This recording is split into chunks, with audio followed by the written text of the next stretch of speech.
오늘도 하나님께서 축복하시는 참으로 복된 날입니다. 하나님의 은혜가 함께 하시길 원합니다. 오늘은 여호수아서 제2장에서 상고하겠습니다. 여호수아서 제2장은 정탐꾼과 그리고 기생 라합에 대한 하나님의 말씀입니다. 여호수아가 모압 땅에 있는 시딤에서 정탐꾼 두 사람을 여리고성으로 파견했습니다. 이리하여 두 사람 정탐꾼이 요단강을 건너서 여리고성으로 들어갔습니다. 이때의 정탐꾼들은 기생 라합이 운영하는 술집, 주막집에 도착했습니다. 이 술집은 여리고성 성벽 위에 있는 집이라고 말씀하고 있습니다. 이때의 기생 라합은 정탐꾼을 보자 여호수아가 보낸 하나님의 백성에 속한 사람들임을 직감했습니다. 그러므로 오늘도 이 장에서 하나님께서는 3단계 메시지를 강조하십니다. 제1단계 기생 라합의 회개하는 믿음, 그리고 두 번째 땅의 복, 그리고 세 번째가 종결로서 하나님의 3단계 메시지 결론으로서 헤세드 신앙, 헤세드는 재물 신앙입니다. 사랑의 신앙입니다. 목숨을 다한 사랑의 신앙입니다. 그러므로 질문하겠습니다. 오늘도 메시지 결론에서 땅의 복으로 결론 맺는 메신저들이 있습니까? 오늘 여호수아서 2장을 통해서도 하나님께서는 메시지 결론에서 재물신앙을 강조하신다고 하는 이 사실을 직감하고 숙지하고 실천해야 할 것입니다. 이리하여 기생 라합은 정탐꾼 두 사람을 위기에서 숨겨주었습니다. 바로 옥상에 있는 피난처로 안내하여 두 정탐꾼을 피신하게 했습니다. 바로 여기서 기생 라합의 믿음을 성경은 증거하고 있습니다. 야고보서 2장 25절을 통하여서 기생 라합에 대하여서 말씀을 하면서 기생 라합, 이 기생은 회개하고 믿음을 가지고 그리고 믿음에 따르는 행동, 행위를 함으로써 하나님께 쓰임받았음을 말씀하고 있습니다. 여기 라합에 대한 기생은 자나 혹은 조나, 이 일반적인 창기를 일컫는 원어입니다. 그러나 종교적 행위로서 자기 몸을 바쳐서 창기로 생활하는 여인에 대해서는 케디샤, 이런 종교 예배를 통하여서 이방 종교에서 창기 생활을 하면서 자기 신들을 찬양하는, 바알신을 찬양하는 그러한 창기, 이는 케디샤인데 기생 라합에 대해서는 자나라고 하는 원어를 사용함으로써 일반 창기임을 확인시켜주고 있습니다. 또한 히브리서 11장 31절에서도 기생 라합이 하나님을 믿는 회개한 하나님의 사람이 되었다고 말씀하고 있습니다. 마태복음 1장 5절에서는 살몬이 기생 라합과 결혼하여서 보아스를 낳고 보아스는 오벳을 낳고 오벳은 이새를 낳고 이새는 다윗 왕을 낳았느니라 말씀하며 다윗의 혈통을 선택하셔서 참 하나님, 참 창조자이신 예수님께서 인간의 몸을 입으시고 다윗의 혈통으로 이 땅에 오셨다고 하는 사실을 말씀하고 있습니다. 이렇게 기생 라합이 회개하여 역사성으로 그리고 성경 사건에서 하나님 앞에 귀하게 은총을 받은 사람으로 변화된 모습을 말씀하고 있습니다. 성경에는 기생 라합과 같은 슬픈 인생을 살아가고 있는 사람들에 대하여 하나님의 사랑을 쏟은 역사가 많이 있습니다. 수가성 바로 우물가에서 예수님께서 수가성 여인을 만나셨습니다. 이 여인은 5 남자를 거쳐갔습니다. 지금 있는 남자도 자기 남편이 아니라고 했습니다. 이런 여인을 향하여 예수님께서는 세상 물은 영원한 생명수가 될 수가 없다. 그러므로 내가 주는 물을 마셔라. 내가 주는 물을 마실 때 네 속에서 영원히 솟아나는 강물이 되는 샘물의 원천이 되리라고 말씀을 하시고, 수가성 여인, 슬픈 인생을 살아가고 있는 수가성 여인을 예수님께서 변화시켜서 세계 땅끝 선포, 땅끝 선교를 선포하시는 예수님의 역사에서 이 여인을 전도자로 수가성에, 사마리아 성에 하나님의 복음을 전파하는 전도 여인으로 변모시키고 변화시키신 역사가 있습니다.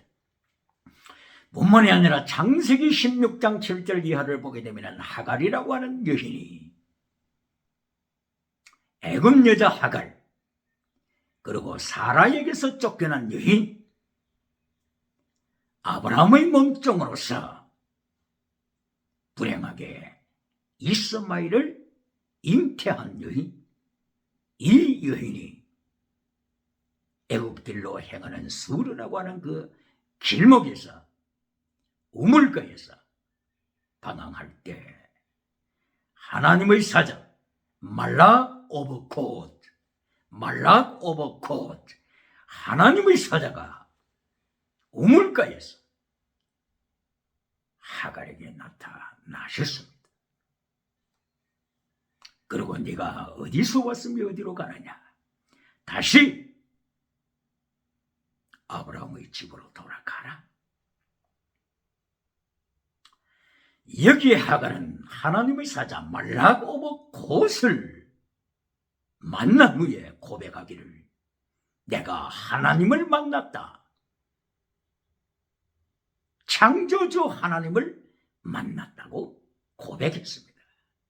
바로 성경은 창세기 16장 7절 이하를 통하여 말락 오브 콧, 하나님의 사자가 여호와 하나님이심을 말씀하고 있습니다. 바로 이 여호와의 사자를 하나님이라고 말씀했기 때문에 구약의 창조주로 활동하신 예수님으로 고백하고 있습니다. 왜 그랬습니까? 단순한 천사가 아니라 이분은 여호와시다, 하나님이시다, 삼위일체 하나님이시다, 이렇게 고백했기 때문입니다. 또한 창세기 31장 11절 이하를 통하여서 하나님의 사자가 야곱에게 나타나셔서, 나는 베델에서 너를 만난 하나님이다. 여호와의 사자가 나는 여호와 하나님이다. 여호와 하나님, 이렇게 말씀함으로써 여호와의 사자가 하나님이다.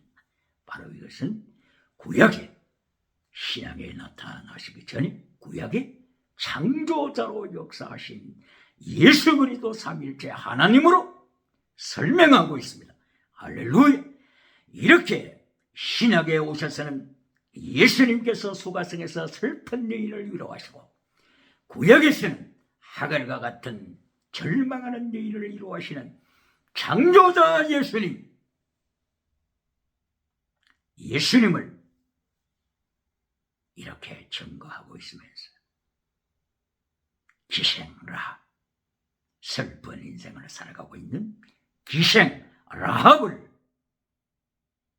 회개시키시는 하나님의 역사, 예수님의 영, 그리스도의 영, 성령님의 영, 어떤 비참한 인생을 살아간다고 할지라도 예수님의 영이 함께 하실 때, 하나님의 영이 물 위에서 운행하실 때 세계의 복음화의 역사 일어납니다. 이리하여 마태복음 9장을 통하여 마태복음 9장 9장에서 세리마태를 예수님께서 부르시고, 마태는 잔치를 준비했을 때 이때에 많은 창기들이 참여했습니다. 이리하여서 세리와 창기들을, 세상에서 가장 버림받은 위치에 있었던 이 무리들을 예수님께서 맞이하시고 이들에게 복음을 전하여 주시고 이들을 변화시켜 나가시는 예수님의 선교 활동, 이리하여 예수님께서는 나는 의인을 부르러 온 것이 아니고 죄인을 불러 회개시켜 세계 선교에 쓰기 위함이라고 말씀하셨습니다. 이리하여 마침내 예수님께서는 마태복음 21장 28절 이하를 통하여 두 아들이 있는데, 큰아들에게 명령하기를 포도원에 가서 일하라고 했을 때 가겠습니다 하고 가지 아니한 큰아들, 그러나 작은 아들에게 포도원에 가서 일하라고 했을 때 가지 않겠나이다 했지만은 회개하고 포도원에 가서 일한 회개한 작은 아들, 바로 여기에 큰아들과 작은아들, 회개한 돌아온 탕자, 그리고 회개하지 않은 큰아들 바리새인들, 사두개인들을 비추어서 예수님께서 말씀하셨을 때 바로 포도원에 가지 않겠나이다 하고 부정적으로 말했으나 마침내 회개하고 돌아온 창기, 세리들, 이들이 먼저 하나님 나라를 차지할 것을 말씀했습니다. 이렇게 여인, 하나님 앞에 잘못된 삶을 살아갔던 기생 라합이, 자나 타락한 창기가 하나님 앞에 쓰임받아 믿음으로 새롭게 되어 자기 생명을 바쳐 하나님의 사람들을 지키는 영혼이 잘된 자의 모습, 먼저 하나님의 나라를 구하고 하나님의 의를 구하는 기생 라합, 이것이 하나님의 제1단계 메시지입니다. 제2단계 메시지를 보시겠습니다. 여호수아서 2장 9절을 통하여서 9절 이하를 통하여서 땅의 복을 말씀하고 있습니다. 기생 라합이 고백하기를, 하나님께서 이 여리고성을 하나님의 백성들에게 주셨습니다. 그리고 젖과 꿀이 흐르는 가나안 땅, 이 가나안 땅, 여리고성, 이 모든 것을 하나님의 백성, 여호수아의 백성에게 하나님이 주셨습니다. 이렇게 땅의 복에 대하여서 말씀했습니다. 땅의 복은 두 번째입니다. 첫 번째가 아닙니다. 건강복, 땅의 복, 범사복, 지나가는 은사, 영원한 은사가 아니고 지나가는 은사, 방언의 연사, 동력의 연사, 기적의 연사는 첫째가 아닙니다. 두 번째, 여호수아서 2장을 통하여서 기생 라합을 통하여서도 배워야 합니다. 땅의 복은 두 번째입니다. 만약에 땅의 복을 프라이오리티로 첫 번째로 주장하든지 땅의 복, 건강복을 결론으로 주장하든지 하는 것은 기생 라합보다도 영성이 떨어지는 자입니다. 할렐루야. 이리하여 기생 라합은 하나님께서 여리고성을 하나님의 백성에게 주셨다고 하는 그 증거에 대한 이유를 고백하고 있습니다. 하나님께서 홍해 사건을 일으키실 때 온 천지는 두려워했습니다. 홍해를 가르시고 애굽 군대를 멸하신 하나님의 역사, 그것을 가나안 백성은 들었습니다. 여리고 백성도 들었습니다.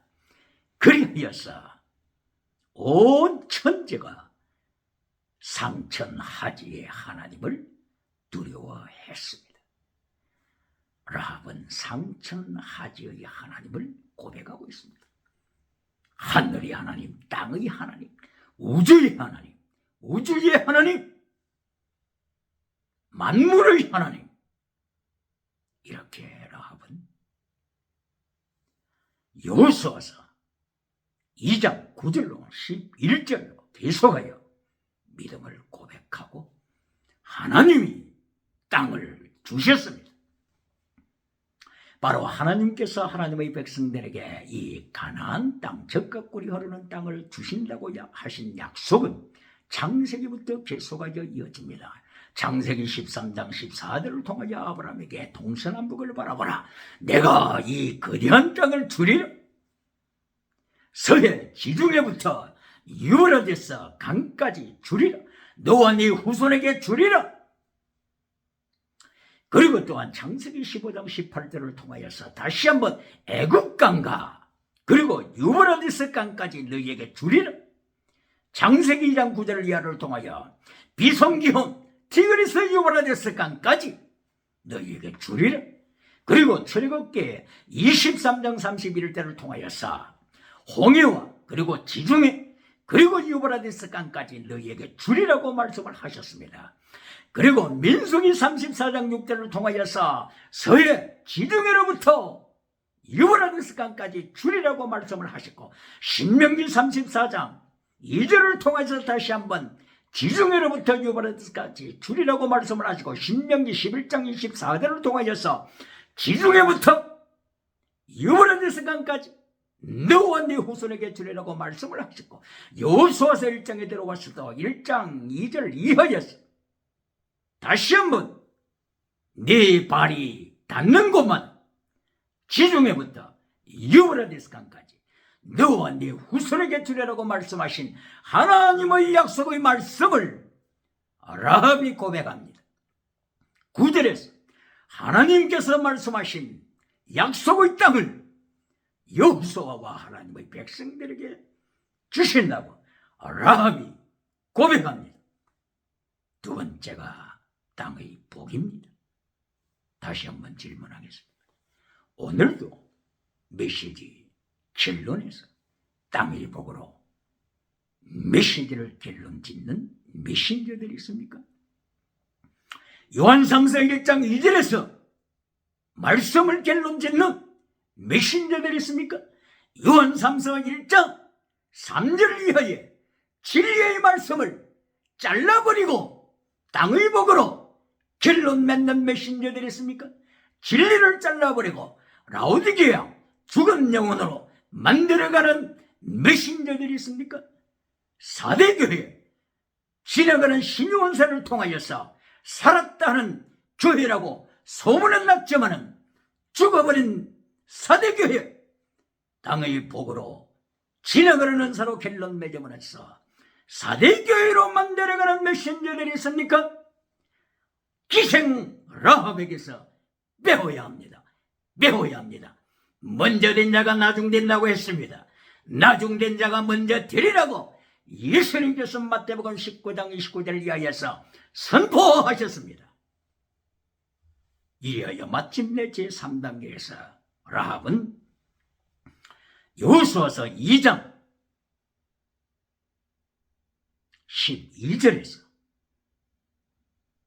순교자 신앙을 고백합니다. 재물 신앙을 고백합니다. justify, sanctify, sacrifice, sacrifice. 재물 신앙. 마침내 라합은 재물 신앙을 고백합니다. 두 정탐꾼에게 이르되 지금 여리고 왕이 이렇게 감시단을 파견하고 있다. 비밀 경찰을 파견하고 있다. 그러므로 수사망에 걸려왔다. 그러나 이 위기에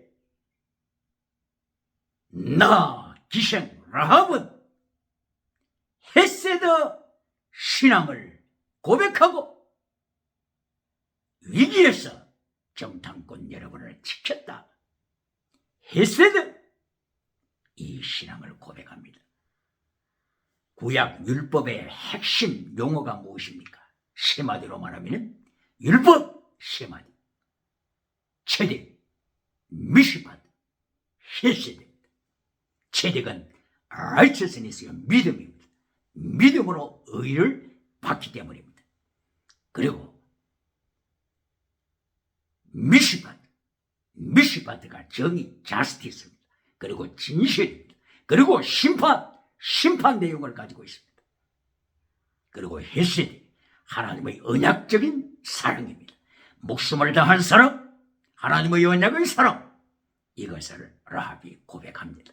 2장 12절에서 여러분이요, 나는 헤세드 하나님의 사랑으로 위기에서 여러분을 지키고 있습니다. 여러분도 헤세드의 사랑을 보여주세요.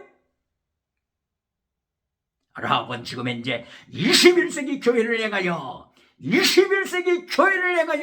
경고하고 있습니다. 헤세드의 사랑을 보여주세요. 믿음에 따르는 헤세드의 사랑, 목숨을 다하는 사랑, 순교자의 사랑을 보여주세요.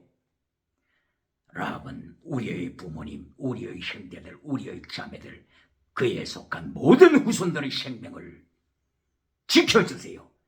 헤세드 사랑으로, 목숨을 다한 사랑으로 위기 중에서도, 전쟁 중에서도 지켜주세요. 라합은 자신이 헤세드 사랑을 실천했음을 고백하고 있습니다. 그리고 헤세드 사랑에 대한 증거, 시그널, 사인을 보여주세요. 정표 보여주세요. 고백합니다. 이때에 감동을 받은 부정탐 군들은 기생 라합에게 말합니다. 우리의 목숨은 당신들의 것입니다. 14절입니다. 우리의 목숨은 당신들을 위하여 바칩니다. 내어놓습니다. 이래야 두 정탐군도 헤세드의 사랑을 고백합니다. 여호수아 군대와 함께 우리가 점령에 들어올 때 우리도 헤세드 사랑을 실천하겠습니다. 그리고 에베드, 진리를 실천하겠습니다. 헤세드 사랑과 진리, 이것을 정탐군은 고백했습니다. 바로 이것이 체덱, 미시pat, 헤세드, 믿음입니다. 성경 율법이 강조하고 있는 핵심, 체덱, 미시pat, 헤세드. 신약 마태복음 23장 23절에서 예수님께서 세 마디, 더 중요한 율법의 핵심 세 마디, 피스티스, 크리스마, 엘리오스, 믿음, 진리, 사랑, 의와 인과, 신, 이것이 더 중요한 율법의 핵심입니다. 율법에서 의식의 율법은 지나갔습니다. 세리모니얼로 할례와 같은 의식율법은 이미 지나갔습니다. 오늘 양을 바치라고 하는 사람이 있습니까? 이것은 의식법입니다. 이것은 에베소서 2장 10절 이하에서 예수님이 십자가의 피로 어문에 속한 율법을 폐하셨다. 다 성취하시고 폐하셨다. 이미 에베소서 2장에서 말씀했습니다. 세리모니얼로 의식법은 이미 예수님이 십자가로 성취하시고 폐하셨습니다. 그러나 더 중요한 율법, 믿음, 진리, 사랑, 체덱, 미시pat, 헤세드, 크리스마, 엘리오스, 피스티스, 십계명, 영원한 하나님의 법입니다. 사랑하는 자는 율법을 다 이룬 자니라. 로마서 13장 8절을 통하여 바울의 입을 열어서 율법을 이룬 자, 이리하여 로마서 3장 31절을 통하여 믿음으로 말미암아 율법을 피하겠느냐. 율법을 피할래? 믿음으로 율법을 피할래? 믿음으로 계명을 피할래? 믿음으로 십계명을 피할래? 바울 사도의 입을 열어서 경고합니다. 21세기 기독교가 십계명을 버릴 때 하나님은 유물론주 제사장 전체주의 제국을 불러 기독교를, 세계를 발 아래 밟게 하십니다. 이것이 평양 예루살렘을 밟고 있는 증거입니다. 평양의 장대행 교회를 우상이 밟고 있는 증거입니다. 이래하여서 여호수아서 2장 12절 이하를 통하여서 기생도 회개하자, 헤세드 신앙, 목숨을 건 신앙, 지문 신앙을 고백하고 있습니다. 이렇게 라합은 증거를 보여라. 그러면은 내가 헤세드의 사랑을 가지고 있다면 증거를 보여라. 증표, 증거를 보여라. 이렇게 하면서 라합이 먼저 증거를 보입니다. 이때에 그 성벽 위에 있는 라합의 집에서 줄을 달아 내려서, 로프가 줄을 달아 내려서 그 위기 중에 감시단이 오고 가고 하는 이 경계하는 이때에, 비밀 경찰이 지켜보고 있는 이때에 라합은 정탐꾼을 창문을 통하여 구출시킵니다. 정표를 보입니다. 이때에 구출함을 받은 두 정탐꾼도 정표를 보입니다. 우리도 목숨을 건 헬세대 사랑을 정표를 보이겠습니다. 이제야 우리가 이제 여호수아 군대와 함께 정복해 들어올 텐데, 그때에 이 붉은 줄을 창문에 꼭 달아놓으세요. 붉은 줄, 스칼렛 컬러, 붉은 줄, 붉은색, 스칼렛 컬러. 붉은 줄을 달아놓았을 때 이 집안에 있는 모든 사람의 생명을, 목숨을 걸고 지켜주겠습니다. 헬세대 사랑, 정표를 보여주겠습니다. 이래야 모든 부모님을 의지하기 형제자매들을 이 집으로 모이게 하세요. 그러나 이 붉은 줄이 있는 건물 밖으로 나가면 그 목숨 책임지지 않습니다. 예수님 밖으로 나가면 책임지지 않습니다. 붉은 줄, 붉은색, 스칼렛 컬러, 예수 그리스도의 보혈을 가리키고 있습니다. 예수님 피 밖으로 나가면 우리가 책임지지 않습니다. 6월절에 문지방에 피를 발랐을 때 양의 문 대신 예수 그리스도, 양의 문에 예수 그리스도 연초, 이와 같이 문설주에 6월절 어린 양의 피를 발랐을 때 이 집 밖으로 나가면 생명에 책임지지 않겠다고 하나님께서 말씀을 하셨습니다. 6월절 어린 양 예수 그리스도의 보혈, 예수 그리스도의 보혈 안에 있을 때 구원받는 역사가 일어남을 라합에게 정탐꾼은 증거하고 있습니다. 이리하여 두 정탐꾼은 헬세대 사랑에 대한 정표로 고백합니다. 목숨을 바쳐 당신과 당신의 가족을 살리겠습니다. 바로 이 피 안에 있으세요. 붉은색의 줄, 붉은색의 표시를 하세요. 이리하여 구약 출애굽기 26장 이하를 통하여서 하나님께서 말씀하시는 것은 예수님의 육체를 가리키는 휘장을 만들 때는 네 가지 색상으로 만들어라. 바로 그 네 가지 색상이 블루, 퍼플, 스칼렛, 리네, 블루, 청색, 예수님은 영원하신 하나님이시다. 퍼플, 자주색, 예수님은 영원하신 왕이시다. 스칼렛, 예수님의 십자가의 보혈, 붉은색, 그리고 흰색, 리넨 컬러, 시마포 흰색, 바이블 쓴 예수님의 부활을 가리키는 말씀으로서 예수님의 육체를 가리키는 히브리서 10장 20절에서 휘장은 예수님의 육체도 가신 바로 이 휘장을 짤 때 네 가지 색상으로 짜라고 하시면서 여기서 강조되는 스칼렛, 붉은색으로 짜라 말씀하신 대로 붉은색 줄을 달라 스칼렛 코드를 창문에 달라. 바로 이 창문하게 되면 순교자의 삶을 대언해 주는 것입니다. 다윗이 사울 왕을 피하여서 사무엘상서 19장 12절을 이어져 사울이 다윗을 박해하여 죽이려고 했을 때 다윗이 자기 집에 침대에 있었을 때 미갈이 이것을 깨닫고 오늘 밤에 당신의 생명을 살려야 합니다. 창문으로 탈출하세요.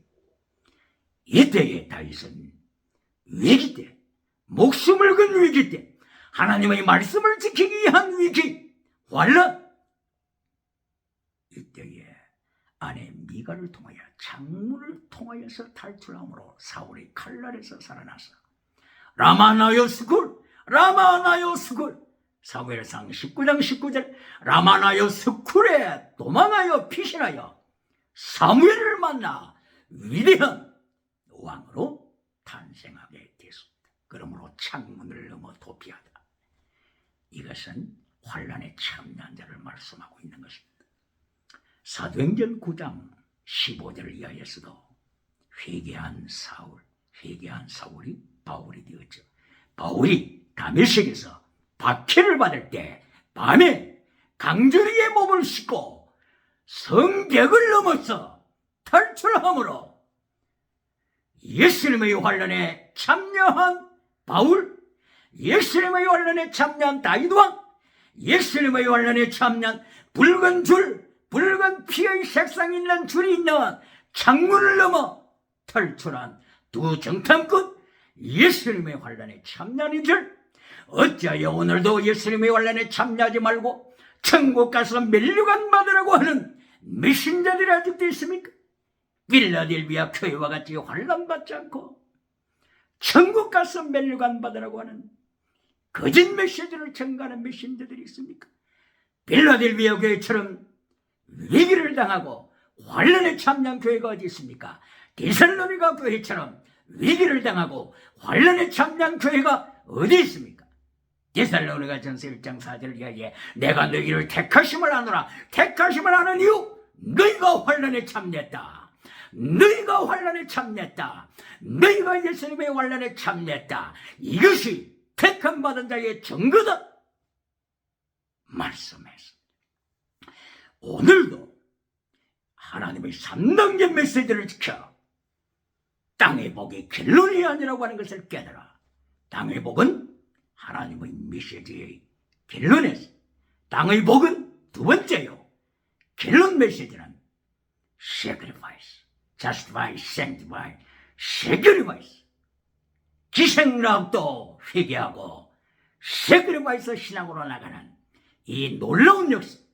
하나님이 기생락을 통하여 21세기 기독교를 경고하는 이 말씀에서 오늘도 성령한 역사가 충만하게 일어나기를 예수님의 이름으로 소원합니다.